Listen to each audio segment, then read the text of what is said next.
கர்த்தருடைய பெரிதான நாமத்திற்கு ஸ்தோத்திரம் உண்டாவதாக. திரும்ப உங்கள் எல்லாரையும் பார்க்குறதுல, இந்த கூடுகையில் பார்க்குறதுல ரொம்ப சந்தோஷம். கர்த்தருடைய வார்த்தையை பகிர்ந்து அது ஒரு மன்னாவாக நம்ம உண்ணும்போது நம்ம சரீரத்துக்கு எப்படி ஒரு ஃபுட் எடுக்கும்போது நம்மளுக்கு ஒரு பலன் வருதோ, அப்படி கர்த்தருடைய வார்த்தையான மன்னாவை நம்ம எடுக்கும்போது தேவன் நம்மளுக்கு என்ன பண்ணுறாரு, நம்ம ஆத்மாவை பலப்படுத்துகிறார். அப்படிப்பட்ட ஒரு கூடுகையில் உங்கள் எல்லாரையும் பார்க்குறதுலையும் கர்த்தருடைய வார்த்தையை உங்களிடத்தில் பகிர்ந்துக்கிறதுலையும் நான் சந்தோஷப்படுகிறேன். ஒரு நிமிடம் கண்களை மூடுவோம். கர்த்தருக்கு நேராக நம் இருதயத்தையும் ஆத்மாவையும் தேவனுக்கு நேராக உயர்த்துவோம். அன்பின் பரலோக பிதாவே, இந்த காலை வேலைக்காக உமக்கு ஸ்தோத்திரம்.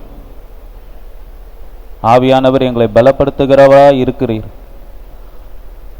ஆண்டவரை, கடந்த நாட்களை எங்களை கண்ணின் மணி போல காத்து வந்து இந்த கூடுகையிலே உம்முடைய வார்த்தையை கேட்க எங்களை இங்கு அழைத்து வந்தமைக்காக உமக்கு ஸ்தோத்திரம். இவ்வளவு நேரமாக உம்மை ஆராதித்து துதித்து பாடினோம் ஆண்டவா.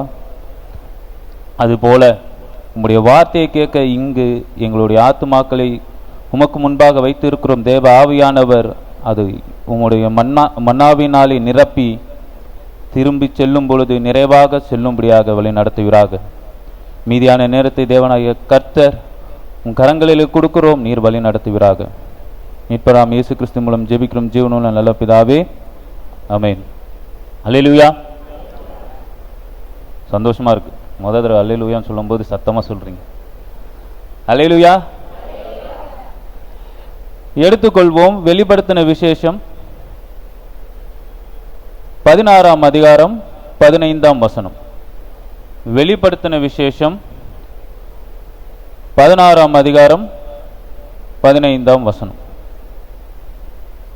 இதோ திருடனை போல் வருகிறேன், தன் மானம் காணப்படத்தக்கதாக நிர்வாணமாய் நடவாதபடிக்கு விழித்து கொண்டு தன் வஸ்திரங்களை காத்து கொள்கிறவன் பாக்கியவான். இதோ திருடனை போல் வருகிறேன், தன் மானம் காணப்படத்தக்கதாக நிர்வாணமாய் நடவாதபடிக்கு விழித்து கொண்டு தன் வஸ்திரங்களை காத்து கொள்கிறவன் பாக்கியவான். ஆமென். இந்த வசனத்துல ரெண்டு விதமான காரியத்தை நம்ம பார்க்கிறோம். ஒன்று, கர்த்தரோட வருகை எப்படி இருக்குன்றத பார்க்கிறோம். ரெண்டாவது, அவர் வரும்போது நம்ம எப்படி இருக்கணும்னு அவர் எதிர்பார்க்கிறாருன்றதையும் பார்க்கிறோம். நம்ம வார்த்தையை கேட்கும்போது நிறைய ஆசீர்வாதமான வார்த்தைகளை கேட்போம். சில நேரங்களில் ஆவியானவர் பேசும் பொழுது நம்ம ஆத்மாவை அதை உழுக்கிற வார்த்தையாகவும் இருக்கும். அப்படிப்பட்ட வார்த்தைக்கு நம்ம செவியை சாய்க்கும் பொழுது நம்ம ஆத்மா அதில் பலன்படுது.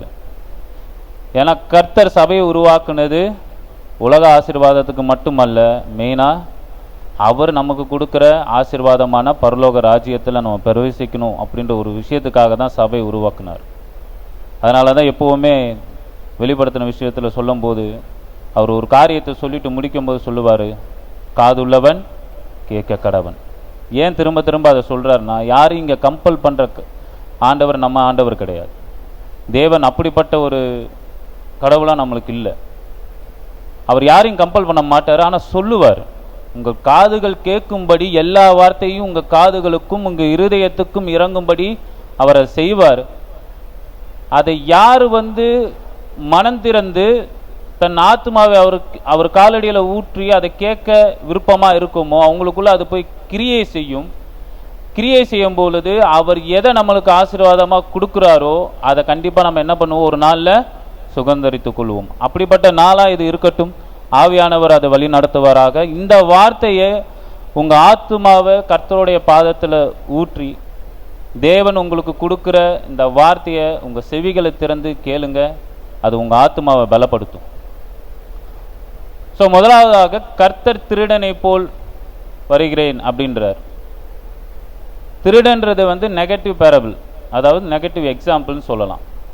யாரும் நம்மளை என்னன்னு சொல்ல மாட்டோம், திருட நம்ம சொல்ல மாட்டோம். நம்மளே யாருக்கிட்டாச்சும் போய் நான் திருட்டு பையன் சொல்லுவோமா?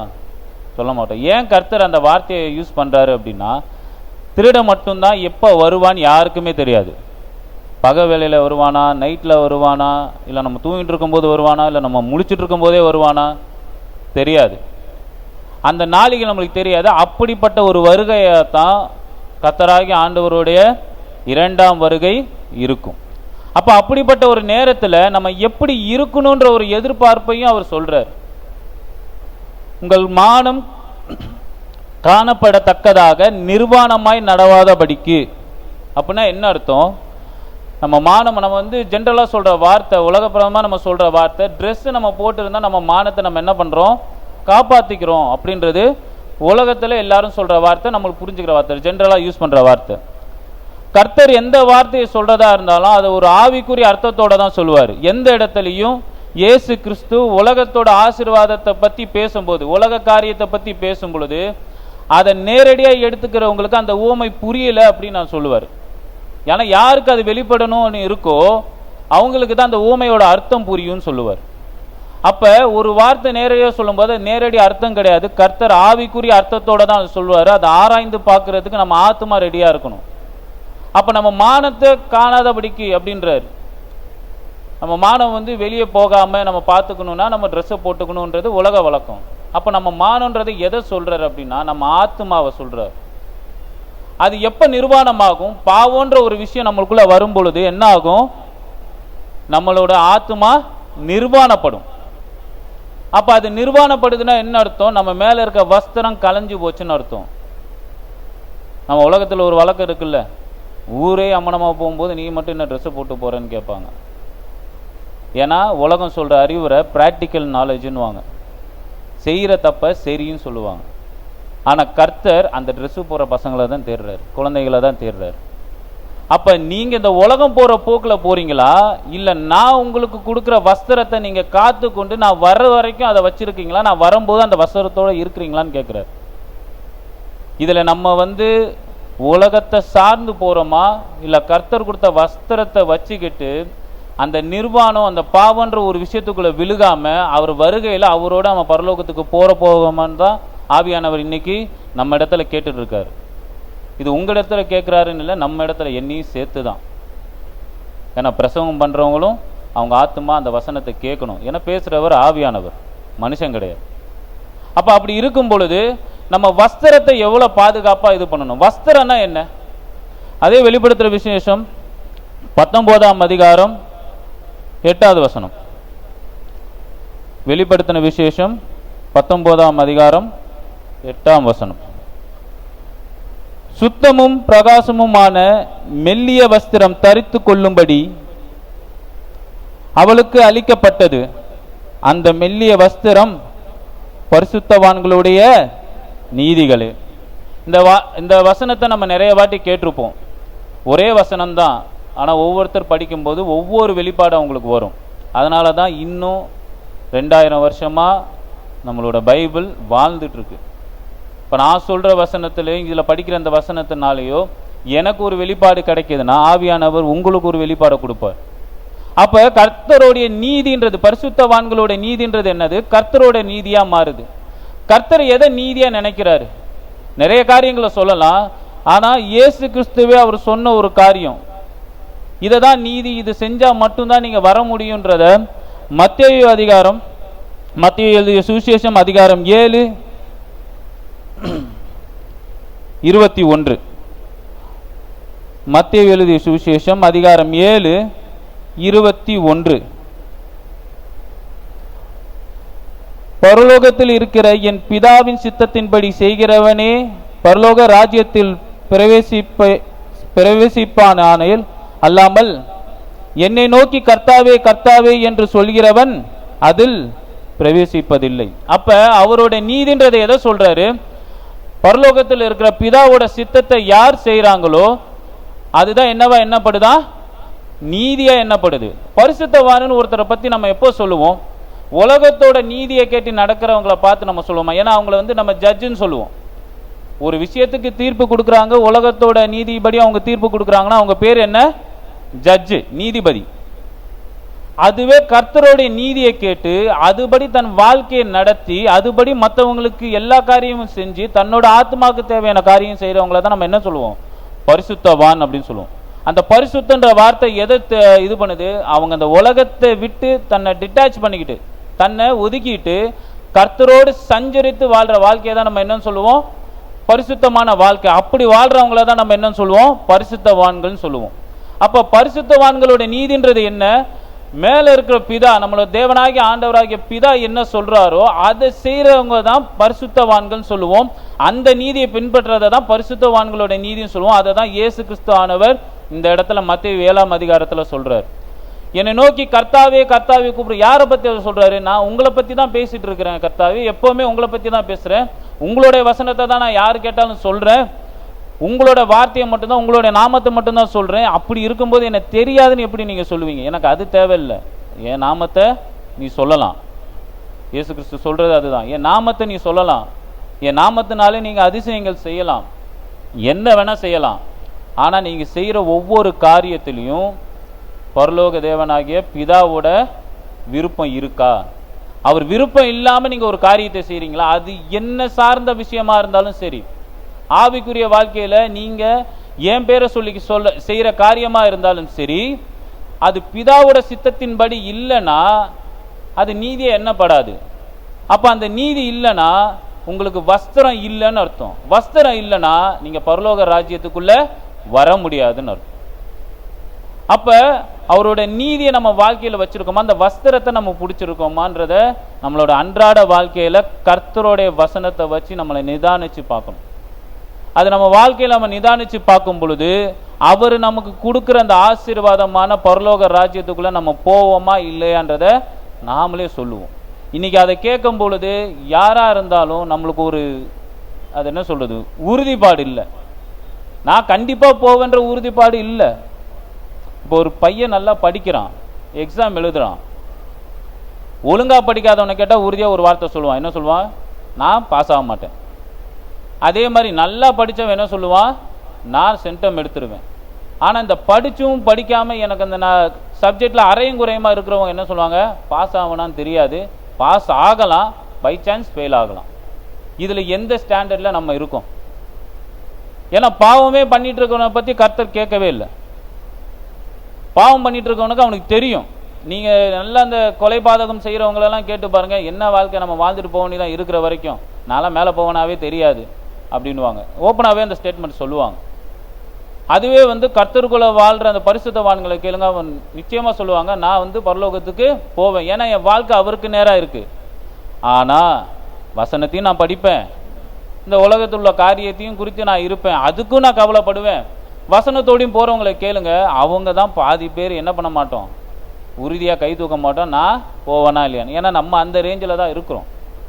இங்கே நிறைய பேர் அதில் தான் இருக்கிறோம். கர்த்தர் சொல்றாரு அந்த ரேஞ்சில் இருக்காதீங்கன்றார்.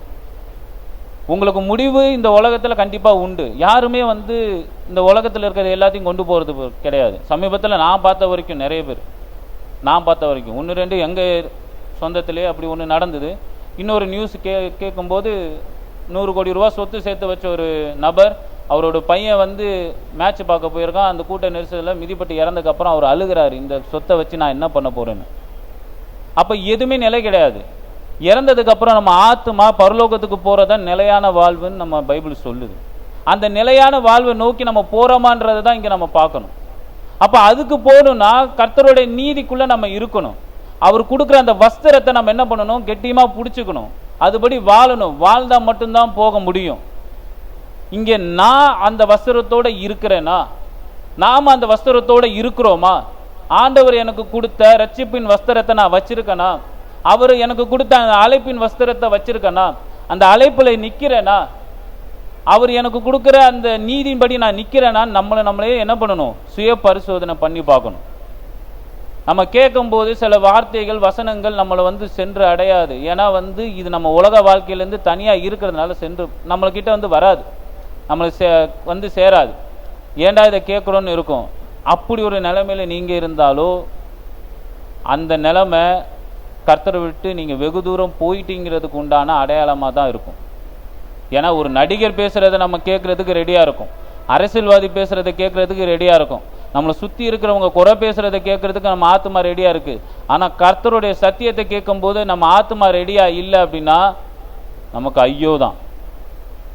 ஏன்னா வெளிப்படுத்தின விசேஷத்தில் சொல்லியிருக்கு, இந்த உலகம் முடியும் போது 1,45,000 பேர் தான் நாங்கள் என்ன பண்ணுவோம், பரலோக ராஜ்யத்தில் பிரவேசிப்பாங்கன்னு சொல்லியிருக்கு. இதெல்லாம் நடக்குமா? ஏன்னா நேற்று நான் இதை ஒருத்தர் கூட டிஸ்கஸ் பண்ணும்போது அவங்க சொன்னாங்க, அது எப்படிப்பா 800 கோடி பேர் இருக்கிறாங்க, இந்த 800 கோடி பேரில் வெறும் 1,45,000 பேர் தான் போக முடியுமா நீங்கள் கேட்டால் அது எப்படி நடக்கும் அப்படின்னு சொல்லி அவங்க கேட்டாங்க. அப்போ பைபிள் ஒரு எக்ஸாம்பிள் இருந்தது.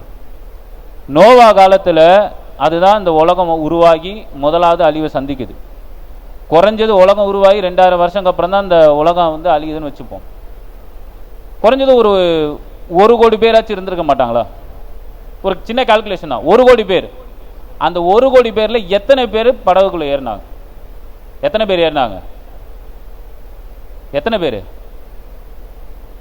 தெரியாதோ? எத்தனை பேர் ஏறினாங்க? மொத்தம் எத்தனை பேர் படகுக்குள்ள ஏறினாங்க? எத்தனை பேர்? சத்தமா சொல்லலாம். 8 பேர். குறைஞ்சது 1 கோடி பேர் இருந்திருக்க வாய்ப்பு இருக்கிற அந்த நேரத்தில் படகுக்குள்ள ஏறி கர்த்தரோட ராஜ்யத்துக்குள்ள போறதும் இந்த அடுத்த உலகத்தில் வாழ்றதுக்கும் தகுதியானவங்க எத்தனை பேர்? 8 பேர். அது சாத்தியம்னா 800 கோடி பேரில் 1,45,000 பேரை மட்டும் கொண்டு போறதும் சாத்தியமே. இது பயமுறுத்துறதுக்கு சொல்றோமா அப்படின்னு கேட்டால் பயமுறுத்துறதுக்குள்ள எச்சரிக்கையா இருக்கணும்னு சொல்றோம். ஏன்னா பரலோக ராஜ்யம் சமீபமா இருக்கு. நம்ம நாட்களில் தான் வாழ்ந்துட்டு இருக்கோம், காலங்களில் வாழல.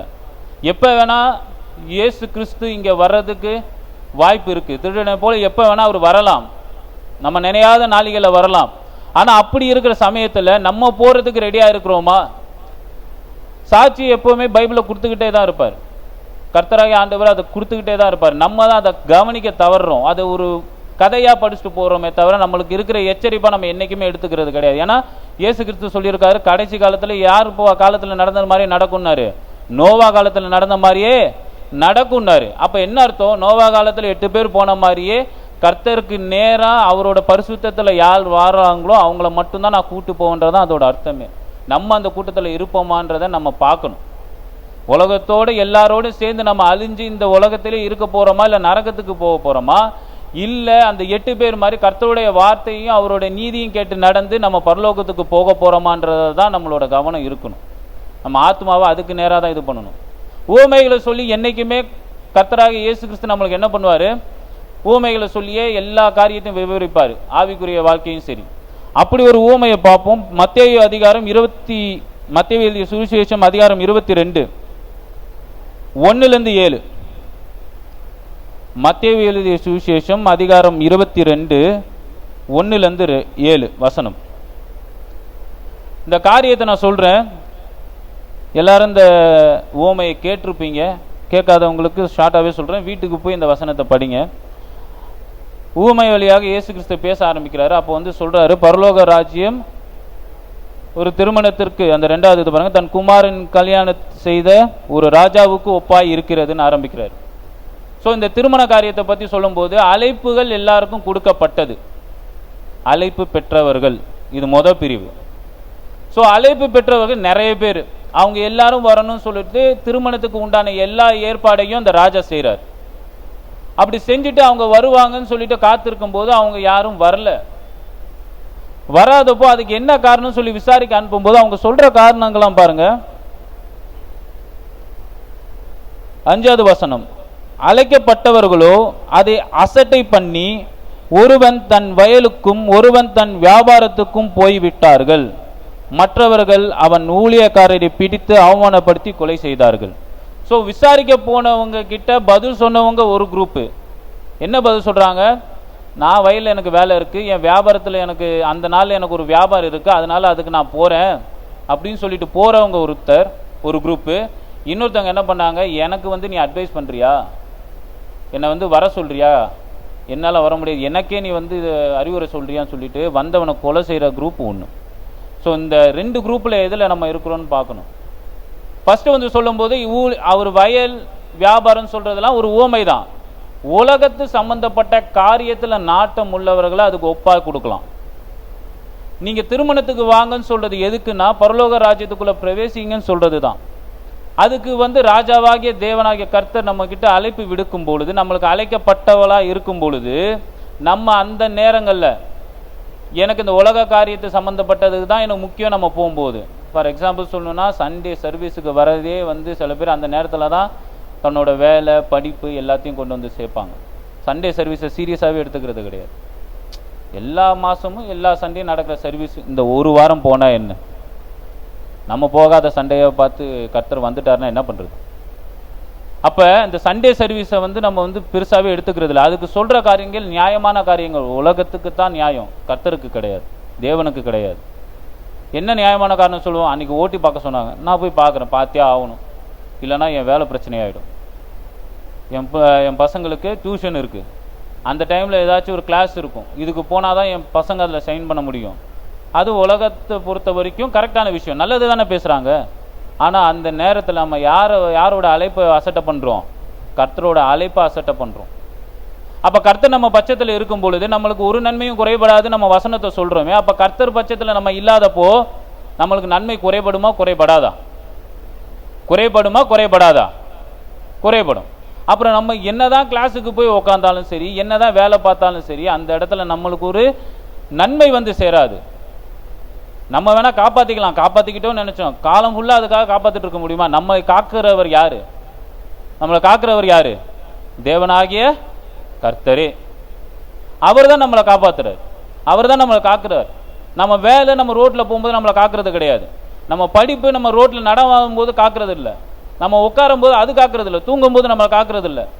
எல்லா நிமிஷமும் எல்லா நொடியும் நம்மளை காக்கிறவர் கர்த்தராகி ஆண்டவர் மட்டுமே. தேவன் தான் நம்ம கூட இருக்கிறார், அவர் தான் நம்மளை காக்கிறார். அப்போ அவரை நம்ம அசைட்டை பண்ணுற குரூப்பில் நம்ம இருக்கிறோமா? இங்கே ஒரு குரூப் அப்படி தான் சொல்லுது, எனக்கு வேலை இருக்குப்பா, என்னால் வர முடியாது, அந்த கல்யாணத்துக்குள்ள என்னால் வர முடியாது.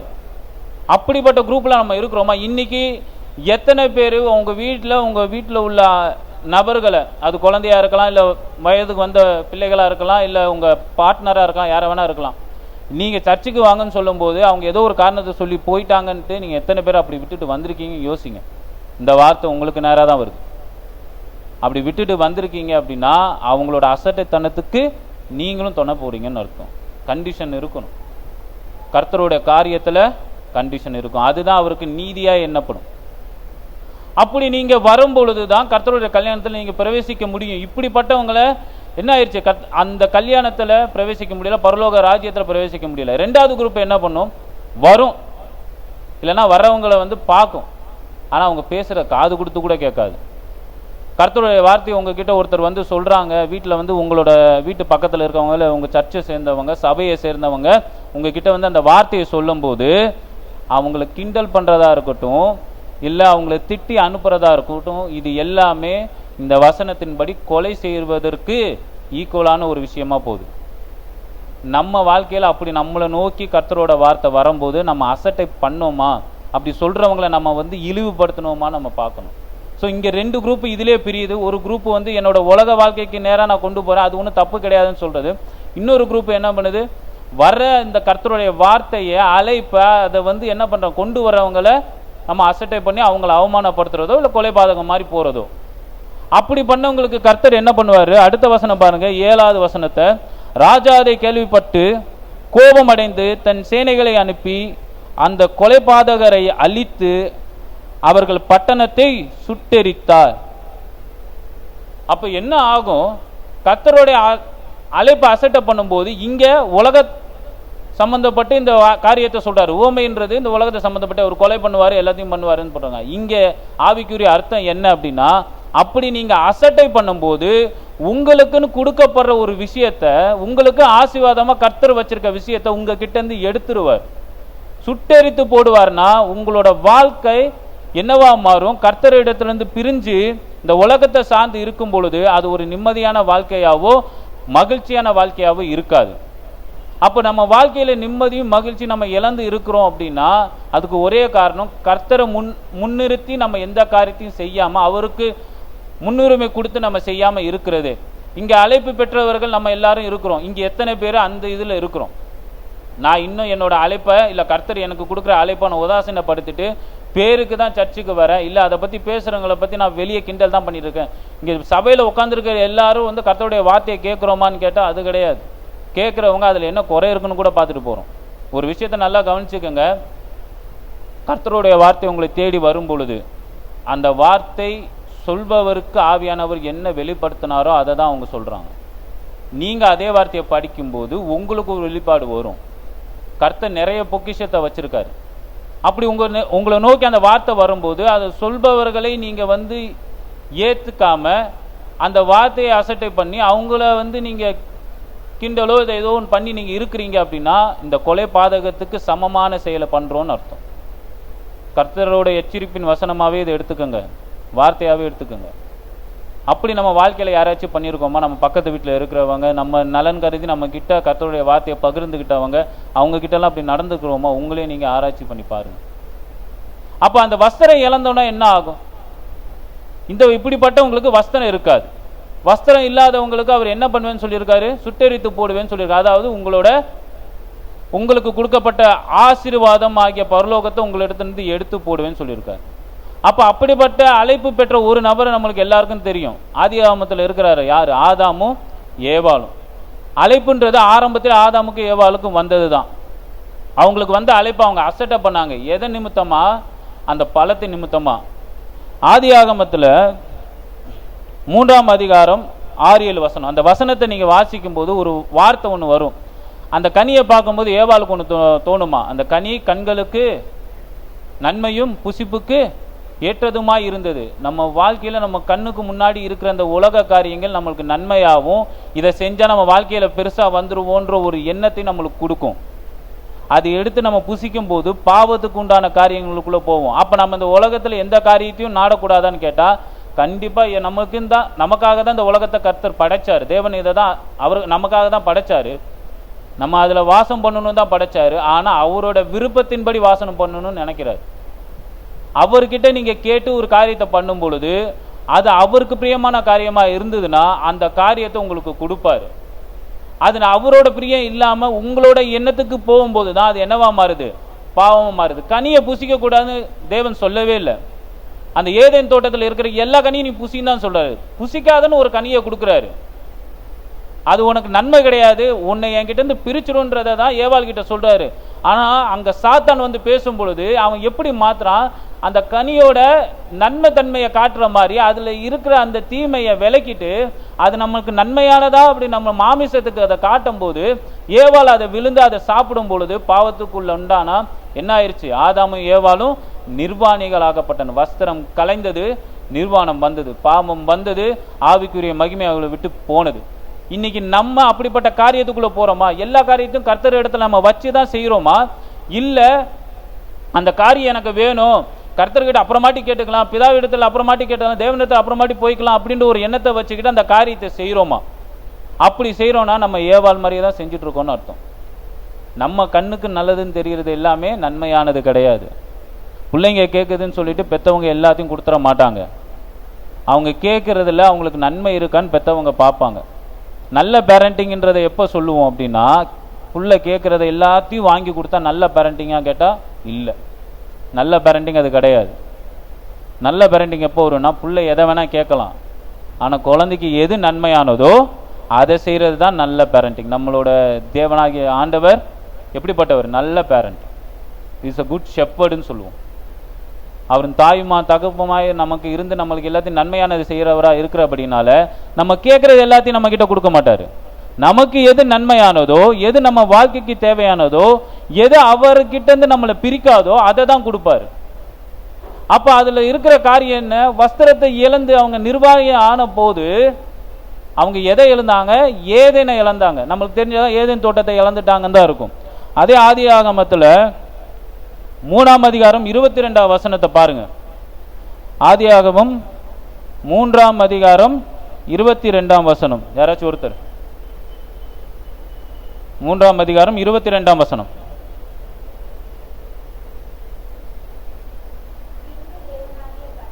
பின்பு தேவனாகிய கர்த்தர், இதோ மனுஷன் நன்மை தீமையை அறியத்தக்கவனாய் நம்மில் ஒருவனை போலானான். இப்பொழுதும் அவன் தன் கையை நீட்டி ஜீவ விருட்சத்தின் கனியையும் பறித்து புசித்து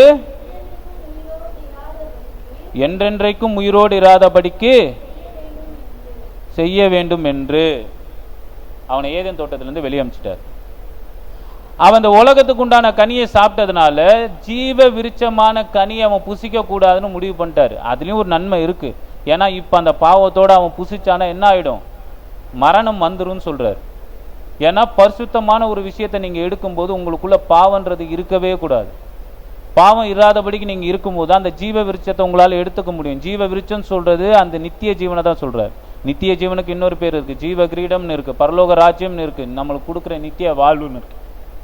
அப்ப நம்மளுக்குள்ள இந்த உலகத்துக்கு உண்டான நாட்டம் அதிகமா இருந்து அதை நம்ம புசிச்சுட்டே இருந்தோம்னா நம்மளுக்குள்ள இருக்கிற அந்த வஸ்திரம் போயிடும். வஸ்திரம் போயிடுச்சுன்னா நிர்வாணம் வந்துடும். நிர்வாணம் வந்துருச்சுன்னா கர்த்தர் அந்த ஜீவ விருட்சத்தை நம்ம கையில கொடுக்க மாட்டார். ஏன்னா நம்ம போய் அதை தொட முடியாது.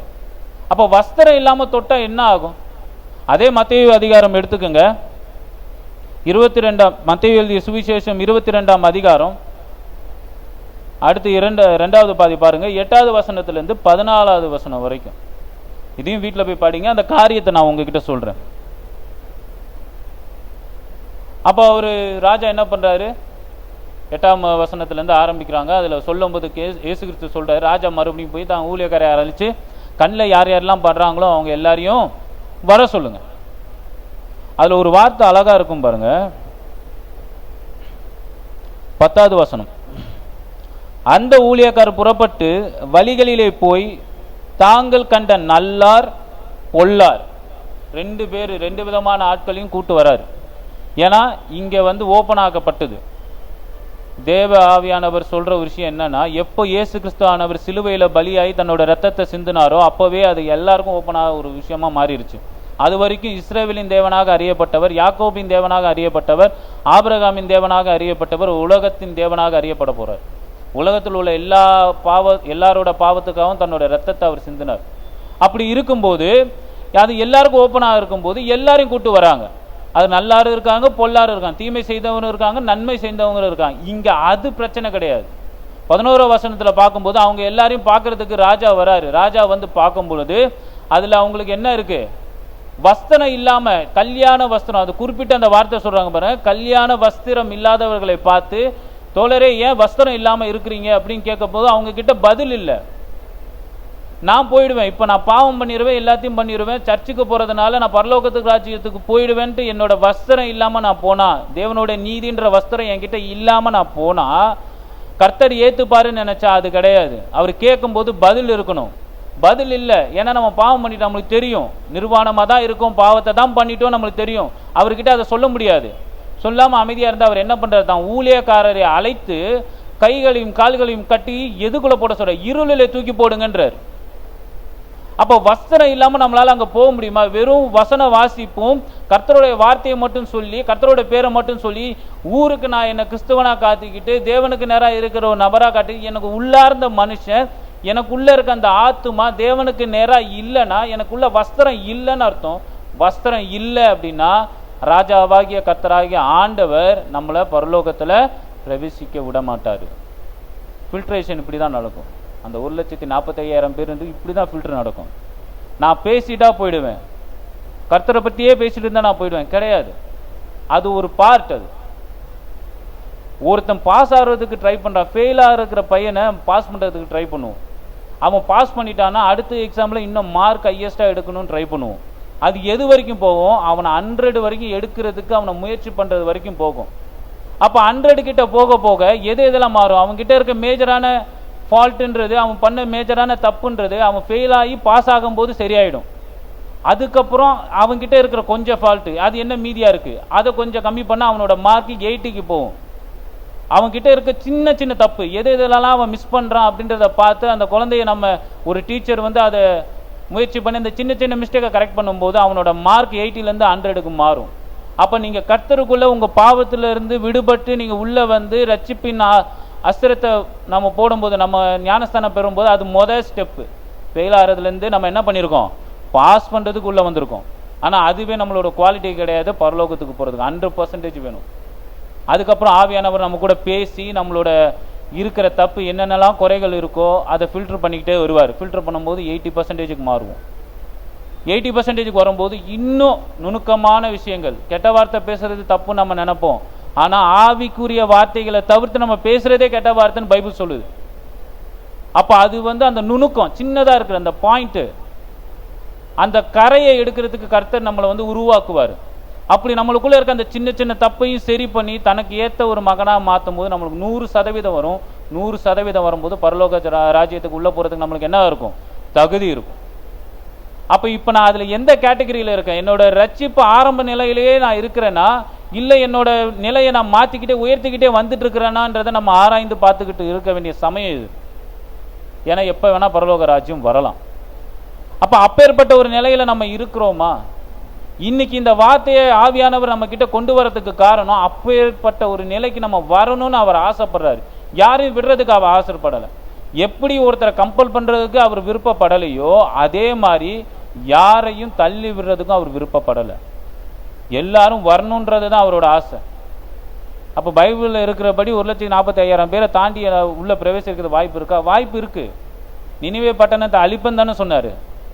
ஆனால் அந்த மக்களோட அந்த ப்ரேயரை பார்த்து, அவங்களோட அந்த தாழ்மையை பார்த்து, அவங்க தன்னையே விட்டு கொடுக்கறத பார்த்து தேவனாய ஆண்டவரோட இருதயம் இறங்கி என்னாச்சு? அந்த அழிவை நிறுத்திட்டார். கர்த்தர் ஒரு வார்த்தையை சொன்னார்னா, தேவன் ஒரு வார்த்தையை சொன்னார்னா அது ஆம் என்றும் மாமென் என்றும் நடக்கும்னு நம்ம நம்புகிறோம். அவர் சொல்லிட்டாரு, யோனாவை கூப்பிட்டு நான் அழிக்க போறேன்னு சொல்லிட்டாரு. ஆனால் அந்த வார்த்தையை அவர் பின் எடுக்கிறாருன்னா காரணம் என்ன? அவங்களோட அந்த அர்ப்பணிப்பு, தன் ஆத்மாவே கர்த்தருடைய பாதத்தில் ஊற்றுற அந்த நிலைமை, கர்த்தருடைய இருதயத்தை அது என்ன பண்ணும்? கம்மி பண்ணும். அப்படி இருக்கும்போது நீங்க இந்த நேரத்தில் இந்த வார்த்தையை கேட்டுட்டு இருக்க இந்த நேரத்தில் உங்க ஆத்மாவரோட பாதத்தில் ஊற்றும் பொழுது நீங்க எந்த அளவுக்கு அவரை நாடி போறீங்களோ, நம்ம மேல இருக்க கரைகள், நம்மளுடைய பாவங்கள் எல்லாத்தையும் மன்னிக்க அவர் வல்லவராக இருக்கிறார். அப்ப நம்ம அதுக்கேற்ற மாதிரி நம்ம இருதயத்தை ஊற்றுறோமா, நம்மளே ஒப்பு கொடுக்குறோமான்றதை நம்ம பார்க்கணும். இங்கே 2 காரியத்தை பார்த்தோம். அழைப்பு பெற்றவர்களை பார்த்தோம், அதை அசட்டை பண்ணவங்களை பார்த்தோம். இப்போ 2வது அழைப்புக்கு ஏற்று நம்ம உள்ளே போகிறவங்களை பார்க்குறோம். அதில் வஸ்திரம் இல்லாமல் போனால் என்ன நடக்கும்னு பார்க்கணும். இதில் எந்த கேட்டகரியில் நம்ம இருக்கிறோம்? இது ஒருவேளை இந்த 2 கேட்டகரியிலையும் நம்ம இருந்தோம்னா ஆவியானவர் நம்ம கிட்ட இருந்து எதிர்பார்க்கறது ஒரு காரியம் தான். சகேரியா புத்தகம் எடுத்துக்கோங்க. சகேரியா புத்தகம் 3ஆம் அதிகாரம் 3-4 வசனம். சகேரியா புத்தகம் 3ஆம் அதிகாரம் 3-4 வசனம். யாராவது ஒருத்தர். சகேரியா புத்தகம் 3ஆம் அதிகாரம் 3-4 வசனம். யோசுவாவெனில் அழுக்கு வஸ்திரம் தரித்தவனாய் தூதனுக்கு முன்பாக நின்றிருந்தான். அவர் தமக்கு முன்பாக நிற்கிறவர்களை நோக்கி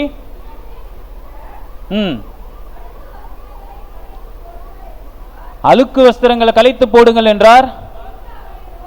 பின்பு அவரை நோக்கி பார்,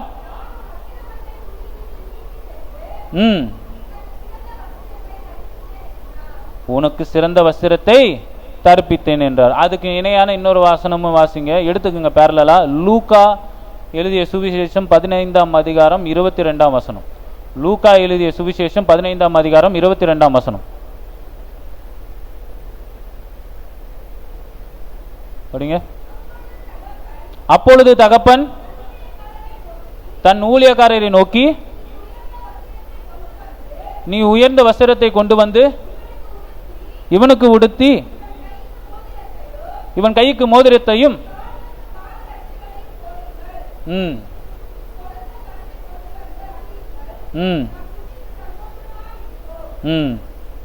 அப்ப இந்த 2 வசனத்தையும் ஒப்பா வச்சு பாருங்க.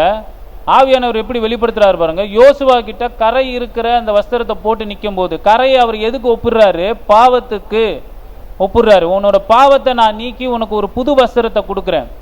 அது யாருக்கு கொடுக்குறாரு? லூக்கா 15ஆம் அதிகாரம். அந்த கதை நம்மளுக்கு தெரியும். கெட்ட குமாரன் சொல்லுவோம். ஆக்சுவலா அந்த கெட்ட குமாரன் நல்ல குமாரன்லாம் யாரும் கிடையாது. 2 பேரும் குமாரன். ஒருத்தர் வழி மாறி போனவர், இன்னொருத்தர் தகப்பனோட வழியில நிற்கிறவர்.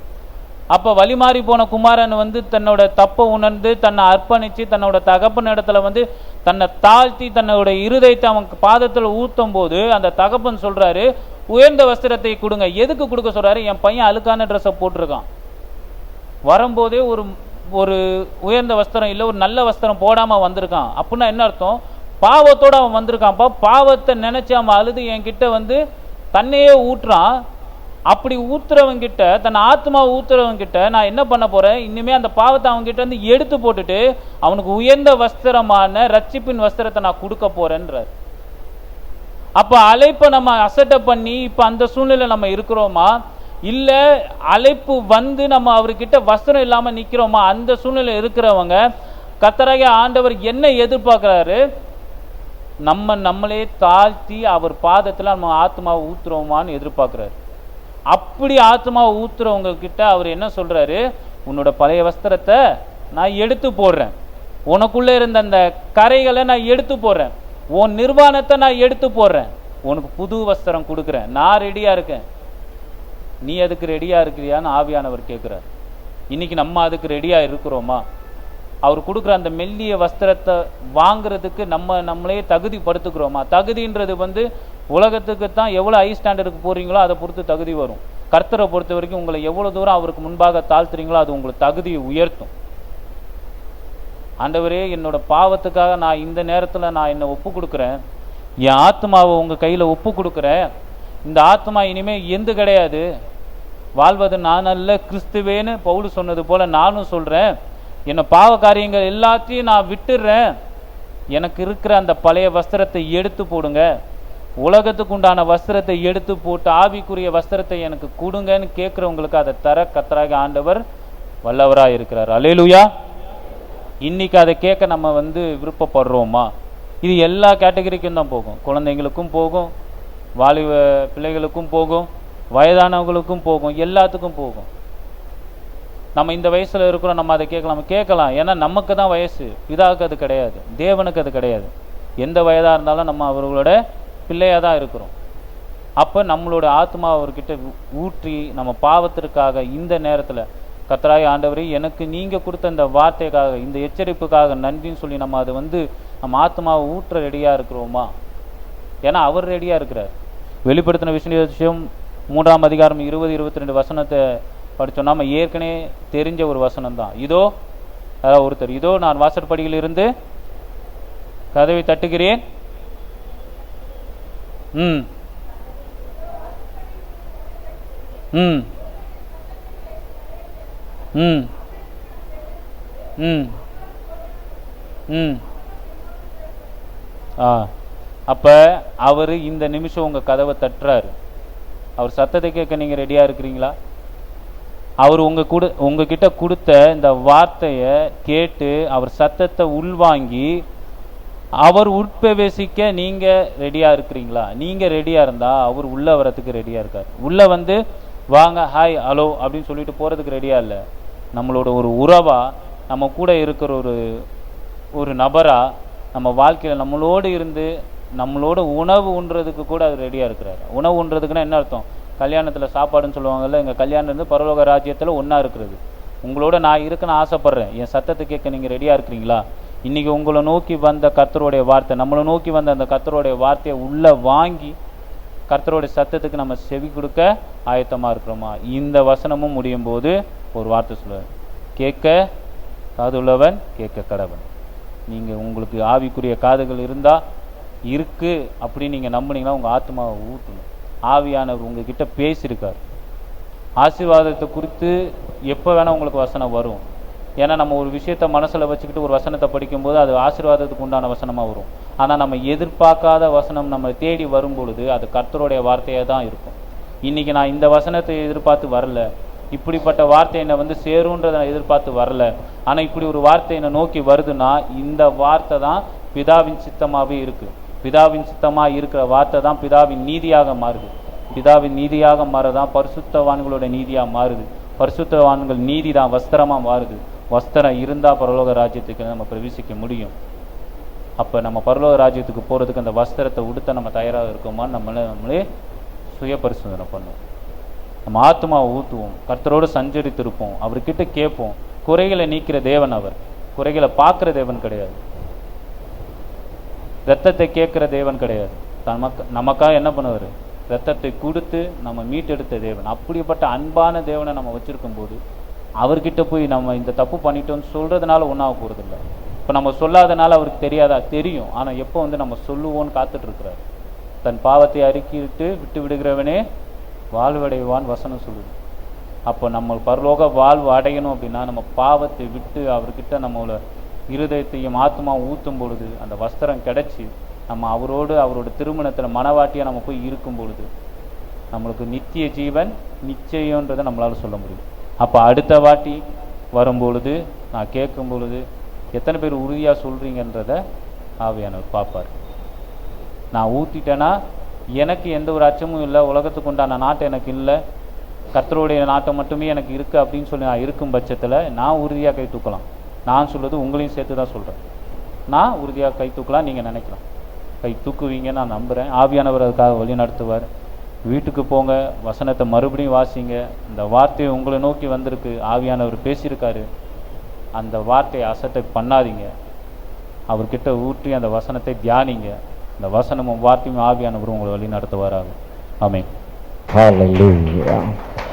அழைக்கிறா அன்பாய் இன்றே உன்னை கல்லும் கரையும் கல்வாரி அண்டை கர்த்தரைக்கிறா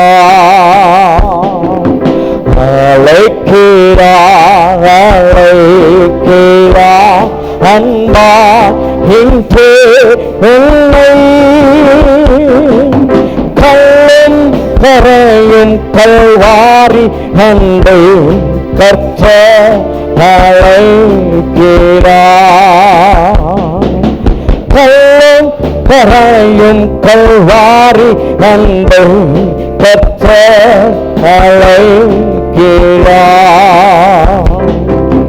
உந்தன் நீதி தந்தையாக்கும் உன்னை நன்மை கொண்டு பாவம் செய்து மகிமை இழந்து பாவியை நேசித்தார் உந்தன் நீதி தந்தையாக்கும் உன்னை நன்மை ஒன்று பாவம் செய்து மகிமை இழந்தார் பாவியை நேசித்தார் அழைக்கிறா அழைக்கிறா அன்பா இன்றே உன்னை கல்லும் கரையும் கல்வாரி அன்பை கர்த்தரைக்கிறா கல்லும் கரையும் கல்வாரி அன்பை கர்த்தரைக்கிறா அழைக்கிறா அழைக்கிறா அன்பா இன்றே உன்னை